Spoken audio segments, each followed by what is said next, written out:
যে ব্রিটানিয়ার executive vice president এবং managing director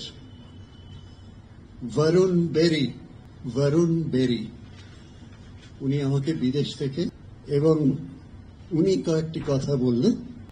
প্রথম বললেন, Britannia as a company is fully committed two West Bengal, প্রতিশ্রুতিবদ্ধ যাকে বলতে পারেন। আজ ব্রিটানিয়া পশ্চিমবঙ্গে 1000 থেকে 1200 কোটি টাকার বিস্কুট ইত্যাদি তৈরি করছে, যা অব্যাহত থাকবে। One of the largest markets in India, Paschimbanga ওদের one of the largest markets in India, যা অব্যাহত থাকবে।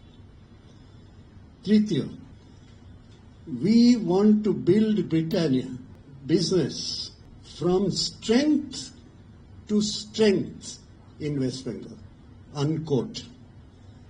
আরো শক্তিশালী করে তুলবেন, এটা ওর কথা। হি ইজ দ্য বস, আপনারা জানেন, নাসলি ওয়াডিয়াস চেয়ারম্যান, কিন্তু Varun Berry is executive vice president managing director. Registered office Bharatvarsha is in Kolkata and will remain in Kolkata. Shareholder meeting কলকাতাতে হয় এবং তাই থাকবে, হতে থাকবে।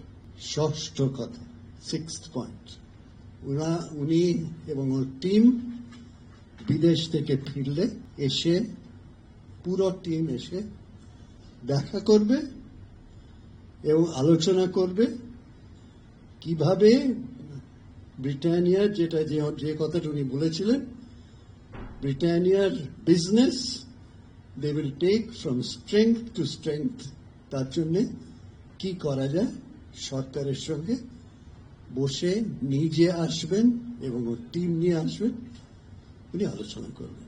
এই পরিপ্রেক্ষিতে যা আমি দেখছি যে ব্রিটানিয়া নাকি পালিয়ে গেল পশ্চিমবঙ্গ থেকে, সম্পূর্ণ মিথ্যা এবং উদ্দেশ্য প্রণোদিত।